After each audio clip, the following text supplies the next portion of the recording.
माने 2 सभासद हो गए और एक अन्य और एक होटल मालिक खुद। तो जैसे वो होटल में पहुंचता है तो होटल मालिक कहता है, यार आजकल तेरे एटीट्यूड बड़े अजीब लग रहे हैं। उसने कहा, साहब मैंने ऐसा क्या कहा, क्या किया कि जो कि मेरा एटीट्यूड आपको बदला हुआ लग रहा है। उसने कहा, तो एटीट्यूड दिखाता है इतने में सभासद और एक अज्ञात है, वो आकर के उस पर अचानक से हमला कर देते हैं। हमला करने के बाद उसको नाली में रोड पे फेंक दिया जाता है। उन्होंने सोचा ये मर गया, जानलेवा हमला किया गया उस पर।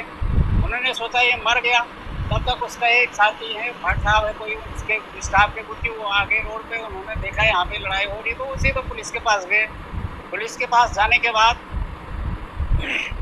उसने पुलिस को खबर की, तो पुलिस वाले आए 2-3 बंदे, उन्होंने उसको उठाया और वहाँ अगस्त्यमुनि प्राथमिक स्वास्थ्य केंद्र में उसको इलाज के लिए ले गए।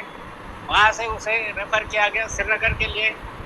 श्रीनगर अपना इलाज कर ही रहा था कि थाना अध्यक्ष महोदय द्वारा ऐसी साजिश रची गई कि भाई तुम वापस आओ, हम तुम्हारा मुकदमा लिखते हैं।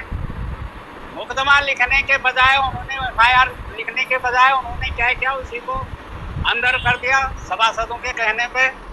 और पब्लिक कुंवर साहब द्वारा भी जो है पूरा वृतांत का हवाला आप लोगों तक पहुंचाया गया है। इससे पहले हमारे प्रादेशिक अध्यक्ष कैप्टन साहब द्वारा भी जो है पूरी जनता को अवगत कराया गया है। साथियों, मेरा आप लोगों से करबद्ध निवेदन है कि जो 3 तारीख अक्टूबर को जो है महारैली रखी गई है, उसमें आप लोगों की सहभागिता अवांछनीय होगी। अमर रहे, अमर रहे, अमर रहे, अमर। सम्मानित साथियों, मैंने कल आप लोगों से वादा किया था, और ये सामने कुलकर्णी जेल का गेट है। आज बहुत चौंकाने वाला सीन सामने आया, क्योंकि पीड़ित से मिलने मैं स्वयं आज जेल में आया था और पूरे प्रकरण की जानकारी ली है।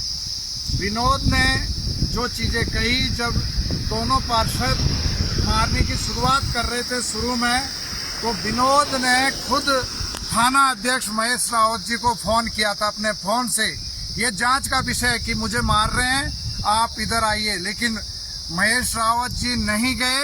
उसके बाद जो घटनाक्रम हुआ, 4 लोगों ने, दोनों सभासद और रावत होटल के मालिक और एक अन्य व्यक्ति ने इनको बहुत मारा है।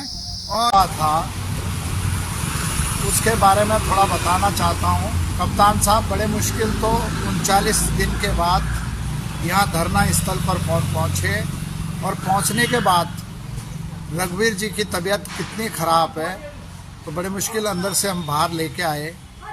और जैसे ही रघुवीर जी से बात करने लग रहे थे वो, तो उन्होंने कहा, रघुवीर जी ने कहा कि मैं बात नहीं कर पाऊँगा, दौलत जी मेरी जगह बात करेंगे। तो छूटते ही कप्तान साहब कहने लगे कि तुमने अपने बारे में इनको बता रखा है। मैंने कहा, जी क्या? कि नहीं तुमने बता रखा ना, तुम क्या हो? मैंने कहा, हाँ जी, 28 मुकदमे और 14 बार जेल जा चुका हूँ। हाँ, फिर ठीक है। उसके बाद बात करते करते आगे बढ़ी, और फिर यहाँ तक कहने लगे कि तुम्हें इतने हल्के में ही मैं जेल भेजूँगा, मैं बढ़िया वाले मुकदमे में जेल भेजूँगा। साथियों, यहीं से विवाद हुआ। कप्तान साहब तुरंत यहाँ से भागे क्यों? तो इसलिए कप्तान साहब के लिए आज सुबह सुबह, जब तक कप्तान साहब जेल में चना रहेगा, जेल में आना जाना लगा रहेगा। पर SC/ST की धाराओं में मुकदमा दर्ज है, और पुलिस ने जानबूझकर इसमें BNS की जो धारा यहाँ फर्जी लगाई गई, ये उन पे लगनी चाहिए थी, क्योंकि उन्होंने प्लानिंग के तहत उस शिक्षक को बुलाया, उनकी इंटेंशन उसको जान से मारने की थी, इसलिए उनके ऊपर ये मुकदमा दर्ज होना चाहिए था, जबकि ये धारा नहीं लगाई। कप्तान साहब, रुद्रप्रयाग की जनता आपसे पूछना चाह रही है, क्या जंगल में जहाँ शेर रहते हैं गुफा में, वहाँ कोई लाइट की व्यवस्था होती है? क्या कोई भारत सरकार ने उनको सौर प्लांट लगा रखा है शेर के लिए? इसी तरीके से आपने जिस दिन से हमको धमकाया कि दौलत कुंवर तेरे ऊपर ऐसा मुकदमा करूंगा कि तू जल्दी से बाहर नहीं आएगा, तो वो कौन सा मुकदमा इतना दिन लगते हैं उसको लिखते लिखते। कैप्टन साहब, ये हमारे प्रधानाचार्य जी बैठे हैं और बीजेपी आईटी सेल ने, अब आप देखिए कि जिस दिन विनोद प्रकरण मेरे पास पहुंचा तब वो वीडियो मैंने जो घर से लाइव की थी लगभग 60,000 लोगों ने देखी थी। उसके बाद लगभग 3 वीडियो थी वहाँ पे लाइव की हुई थाने के अंदर, वो सारी की सारी कंप्लेन मारकर उड़ा दी है। मैं ये बोल रही विनोद गुरुजी को न्याय मिलना चाहिए, न्याय सबके लिए, चाहे गरीब हो अमीर हो, ये हमेशा सत्य की जीत होती है, चाहे कुछ भी हो उनको न्याय मिलना चाहिए। अभी ये देखने आई होगी कहीं भाग तो नहीं गए, ताकि हम लोग रात को इंटरटेन उखाड़ कर खाएंगे। तो देखिए सामने गाड़ी की लाइट पड़ रही है, पुलिस की गाड़ी है, और समय आप नोट कर लीजिए, और गाड़ियाँ चल रही है।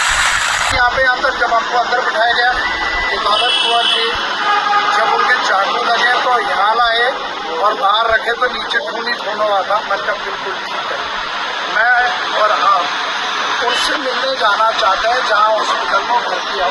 गढ़वाल कुमाऊं जौनसार जो भी है हमारी परंपरा, अगर किसी के साथ कोई दिक्कत हो रही है तो हम उनसे मिलना चाह रहे हैं, जो उनसे नहीं मिल सकते ना। सारा लेके तुम कानून की व्यवस्थाओं को सारा लेके तुम स्वयं को अपना बना सकते हो। तुम 100 को मर्डर करके ना दबा 302 तभी तुम्हें बनेगी ना। पुलिस क्या करेगी? पुलिस ग्रेट है और हमेशा ग्रेट रहेगी, ये मैंने बात मालूम करो।